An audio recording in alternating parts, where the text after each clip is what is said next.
For young people, vibrant, loved, full of futures were taken in a single night. Their killer was a doctoral student who spent months stalking them, and then he walked into a courtroom and tried to make a deal. Bryan Kohberger stood in an Idaho courtroom believing he had engineered his escape from lethal injection. He pleaded guilty to 4 counts of first-degree murder. Madison Mogen, Kaylee Goncalves, Xana Kernodle, and Chapin. In exchange, prosecutors took the death penalty off the table. He thought he had won. What if avoiding the death penalty was the worst decision Bryan Kohberger ever made? What if the life he chose is something death row inmates actually fear more? Death row inmates in Idaho sit in limbo, appeals, hearings, years of legal process. But Bryan Kohberger? He has none of that. No parole hearing, no transfer eligibility, no appeal pathway on his sentence, just 4 consecutive life terms in one of the most psychologically brutal prisons in the United States, and neighbors who have made it their personal mission to destroy him. Stay with me, because what happens inside those walls is something the headlines never told you. Before we go inside those prison walls, we have to go back to the beginning, because this story doesn't start with Bryan Kohberger. It starts with 4 people who deserve to grow old. Madison Mogen was 21 years old. She was from Coeur d'Alene, Idaho, a business major known for her infectious laugh and fierce loyalty to her friends. She worked at a local restaurant, dreamed of owning her own business someday, and was described by everyone who knew her as someone who lit up every room she walked into. Kaylee Goncalves was also 21, and she was Madison's best friend. They had been inseparable since childhood. Kaylee was passionate about travel, about her dog, about living as fully as possible. Her mother, Christy Goncalves, has since become one of the most vocal advocates for justice in this case, refusing every single day to let the world forget her daughter. Xana Kernodle was 20 years old, a marketing major from Jerome, Idaho. She was driven, devoted to the people she loved, and that night she was with her boyfriend. Chapin was also 20. He was a triplet, one of 3 brothers, a Sigma Chi fraternity member from Conway, Washington. By every account, he was a genuinely kind young man. He had come to spend the night with Xana, a decision made in love that cost him everything. On the night of November 13th, moving into the early morning of November 14th, 2022, all 4 of them were killed in their beds inside the house at 1122 King Road in Moscow, Idaho. 2 surviving roommates on the lower floor were asleep and unaware of what was happening above them. The 2 surviving roommates, whose identities have been legally protected by court order, faced a trauma that no psychological framework fully captures. They lived in that house. They walked past those rooms. Reports indicate that at least one of them encountered Kohberger that night without realizing what had just happened. The weight of that moment has never left them, and the ripple of grief from this single night touched every family, every friend, every classmate in ways that are still being felt today. Drop the name of the victim whose story hit you hardest. Let's make sure they are never forgotten. Moscow, Idaho had not seen a homicide in more than a decade. The police department, small by any standard, was suddenly at the center of a national media firestorm. Tips flooded in. Social media spiraled into chaos every single day. Without an arrest was amplified into outrage, and the pressure was enormous. But investigators had something the killer didn't count on. They had his digital footprint. Investigators pulled cell phone tower data from the area around 1122 King Road. Among thousands of devices pinged in that area, one stood out immediately, a phone that had registered near the house not just on the night of the murders, but on multiple prior occasions. This was not a random, impulsive act. This was planned. This was surveillance. That phone was traced to Bryan Christopher Kohberger, a 28-year-old criminology PhD student at Washington State University in Pullman, Washington, just 8 miles from the crime scene across the state line. A student of crime, studying how criminals get caught 8 miles away. But the phone data alone wasn't enough to make an arrest. What sealed it was something Kohberger left behind at the scene, something no amount of planning could take back. Left on one of the victims' beds was a cob or knife sheath, and on the snap of that sheath, forensic investigators found a single piece of biological evidence, DNA. That DNA was uploaded to a public genealogy database, the same technique that cracked the Golden State Killer case after decades of failure. It identified a family. Investigators narrowed that family down. They conducted what is called a trash pull, legally collecting discarded DNA from outside Kohberger's family's home in Pennsylvania. The match came back confirmed. The man who had spent years studying forensic investigation had left behind exactly the kind of evidence he should have known better than to leave. But there was one more piece. Neighbors near King Road had doorbell cameras. That footage captured a white 2011 Hyundai Elantra driving slowly past the house multiple times in the weeks before the murders, and again on the night itself, in the early morning hours. That car was registered to Bryan Kohberger, the phone. The DNA, the car, 3 independent chains of evidence, all pointing to the same man. On December 30th, 2022, just 46 days after the murders, Bryan Kohberger was arrested at his parents' home in Albrightsville, Pennsylvania, where he had driven with his father for the holidays. In one of the more chilling details of the entire case, Kohberger's father accompanied him on that cross-country drive, reportedly unaware that his son was the subject of a nationwide murder investigation. By all accounts, Kohberger's demeanor on that drive was calm. The DNA technique that caught Kohberger is the same one that cracked the Golden State Killer. Did you know police could do this? Comment yes or no. For over 2 years, Bryan Kohberger sat in an Idaho jail cell maintaining his innocence. His legal team filed motions. They challenged evidence. They fought the DNA. They argued procedural violations. And then, in August 2025, in a stunning reversal, Kohberger changed course entirely. He entered an Alford plea. For those unfamiliar with that legal mechanism, an Alford plea allows a defendant to plead guilty while formally maintaining they are not admitting factual guilt. They are acknowledging only that the prosecution has sufficient evidence to convict them at trial. It is a tool used when a defendant wants say, "Deal," but refuses to say the words "I did it."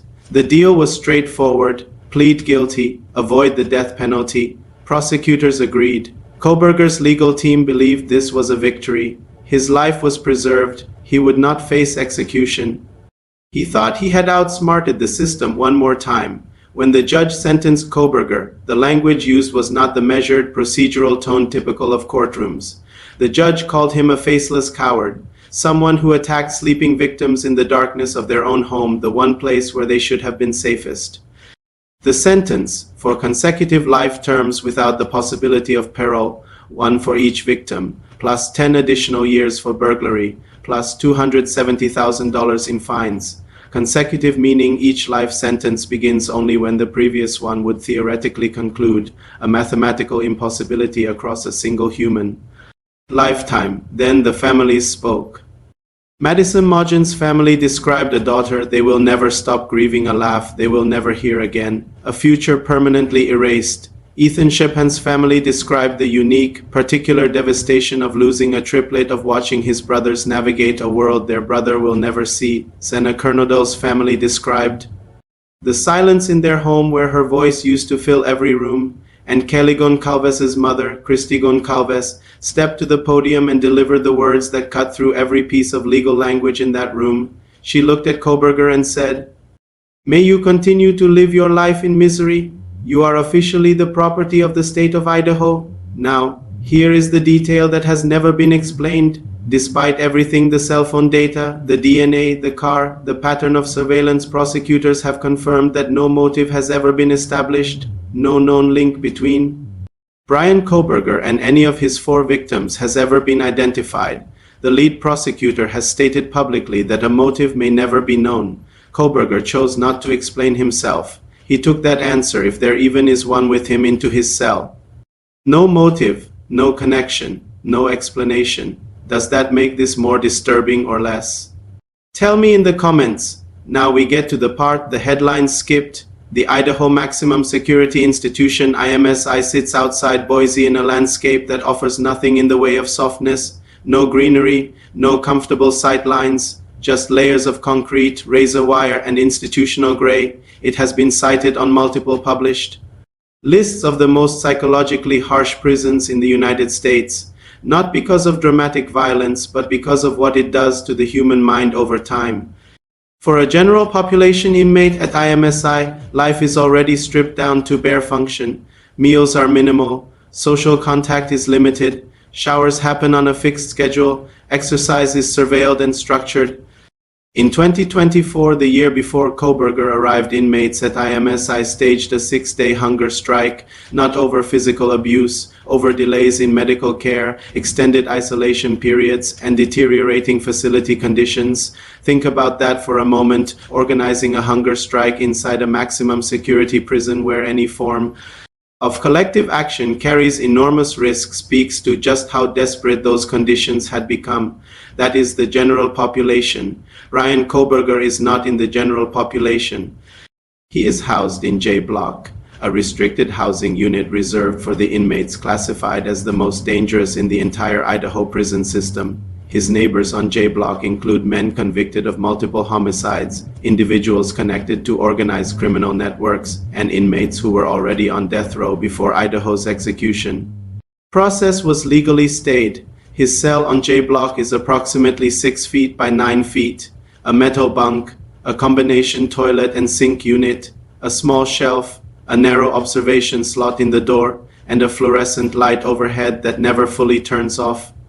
He is confined to that cell for 23 hours every single day, when he is moved for his single hour of outdoor recreation, which takes place in a small concrete courtyard where the only sky visible is directly overhead. He is transported in full restraints, hands, waist, ankles, minimum 2 officers. Now let's talk about what that level of isolation does to a human being, specifically to someone with Bryan Kohberger's psychological profile. Forensic psychologists who have studied prolonged near-total isolation describe a predictable deterioration pattern. It begins with hypersensitivity to light and sound, progresses to difficulty maintaining linear thought, then disrupted sleep cycles that resist any correction, then, in many documented cases, a fundamental destabilization of the sense of self. Dr. Gary Brucato, a forensic psychologist who has analyzed Kohberger's profile based on publicly available case information, has suggested that Kohberger's psychological makeup makes him uniquely vulnerable to exactly this environment. Specifically, his reported need for social validation, intellectual recognition, and a sense of control. In a normal environment, those traits might manifest as ambition or academic drive. In a 6 by 9 concrete cell with no end date, they become weapons turned inward. The infamy he may have imagined, the attention, the notoriety that some killers have historically pursued. IMSI is specifically structurally designed to deny all of that. There is no audience, there is no platform, there is no one watching who is impressed. There is just the cell and the light that never goes off, and 23 hours a day with nothing but his own mind. Is this sentence just? Yes, they deserve every second. It's justice for the victims. I have complicated feelings. No, this crosses a line. Vote and explain your answer in the comments. Now here is the detail I have not seen covered anywhere else. And once I tell you this, you will understand why some people, including legal analysts, have said that Kohberger's life sentence may genuinely be more punishing than death row. The cells on J Block share a ventilation system. Sound travels through those vents with startling, unavoidable clarity. When Kohberger arrived at IMSI, the other inmates on J Block identified him almost immediately. They knew exactly who he was. They knew exactly what he had done, and they went to work. The taunting is relentless. Other inmates shout at him through the vents, referencing the victims, referencing the details of the crimes, referencing his perceived cowardice for attacking people who were asleep. They coordinate door banging in patterns specifically designed to disrupt his sleep. They have maintained this campaign from virtually the moment he arrived, and it has not stopped.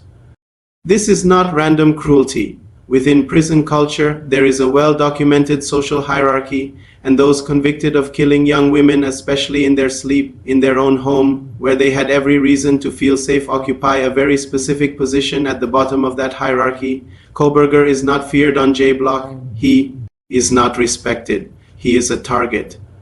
And here is the psychological trap that makes this so uniquely brutal. He cannot unhear it. He cannot walk away from it. He cannot close the door on it. There is no room to go to. There is no quiet corner of the building. he lies on his metal bunk in his 6x9 cell for 23 hours a day with the sound coming through the walls every night without end. His response to this situation has been to file written complaints with prison staff, multiple complaints documenting specific threats, specific language used, requesting intervention and protection.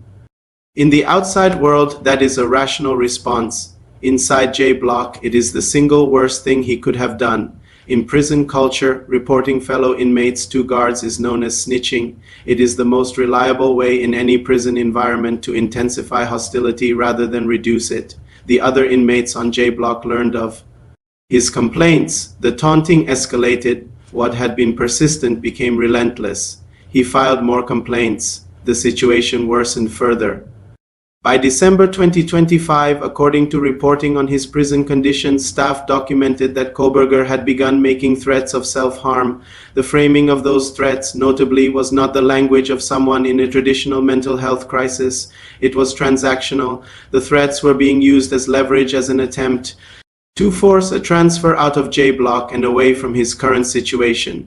Prison officials responded by increasing the frequency of welfare checks on his cell. They did not move him.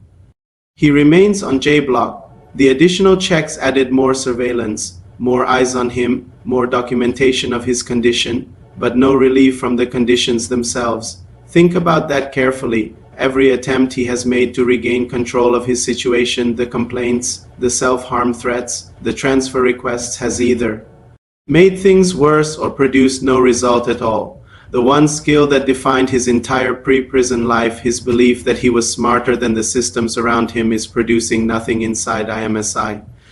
The taunting from other inmates, is this justice being served, cruel and unusual punishment, the natural consequence of his actions, or something prison officials should stop? No right answer. Tell me what you actually think. Let me make the argument that the title of this video is making, not as an opinion but as a factual comparison. Idaho has the death penalty. As of Kohberger's sentencing, Idaho had carried out only a handful of executions in modern history. Death row in Idaho is not a fast process. It is years, sometimes decades of legal appeals, habeas corpus filings, stays of execution, and constant procedural movement. It is not a humane process by any standard, but it is a process with movement. There is an appeal, there is a hearing, there is theoretically a destination. Even if that destination is the execution chamber, it is still a final chapter. There is still an end. Death row inmates know what they are waiting for. Their legal teams are engaged. The courts are engaged. There is activity. There is a timeline, however uncertain. Bryan Kohberger has none of that. For consecutive life terms without parole, the consecutive structure means each sentence stacks on the previous one, a mathematical architecture designed specifically so that no point of eligibility can ever be calculated. There is no date to circle on a calendar. There is no hearing to prepare for. There is no legal mechanism within Idaho's sentencing framework that allows this sentence to be modified. He cannot be paroled. His attorneys cannot file a standard appeal on the sentence itself. He entered it voluntarily as part of the plea agreement. Transfer requests to other facilities are at the discretion of IMSI administration and have been denied. There is no conclusion. There is no transfer pathway. There is no appeal on the structure of the sentence, just the cell, just the vents and the voices that come through them every night, just the fluorescent light that never fully turns off. Just 23 hours a day, every day, for the rest of his natural life, with the full weight of what he did and no mechanism, legal, psychological, or physical, to escape it. Now consider this final layer. Bryan Kohberger was a criminology doctoral student. He spent years in academic settings studying violent crime, studying offender psychology, studying forensic investigation, studying how killers are caught and what happens to them afterward. He wrote papers on this. He taught undergraduate students about this.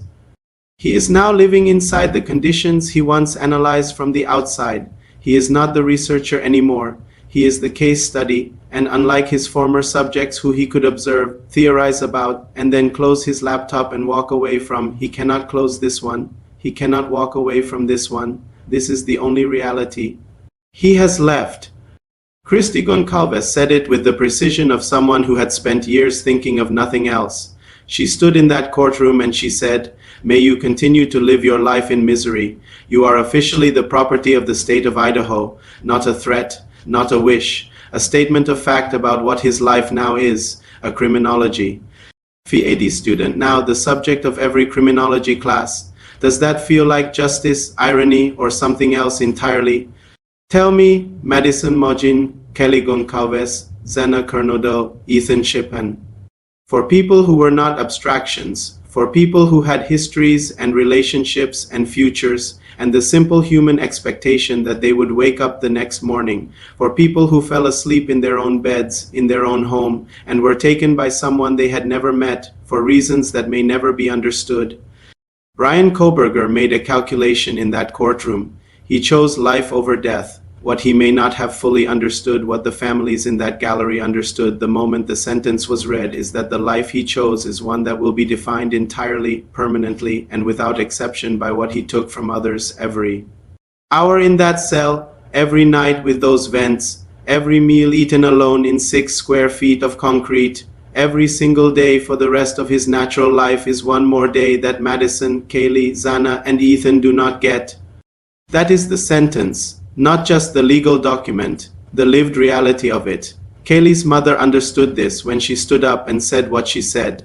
It was not anger speaking, it was clarity. You are officially the property of the state of Idaho. If this video gave you something to think about, or if you simply want to make sure these 4 names keep being spoken and remembered, hit the like button right now. It takes 1 second and it matters more than you think. Subscribe and hit the bell. I cover cases like this every week, cases where the real story is deeper and darker and more important than the headlines ever showed you. And drop your thoughts in the comments. After everything you just heard, do you believe Bryan Kohberger got a sentence that fits what he did? Or did he escape something worse by avoiding the death penalty?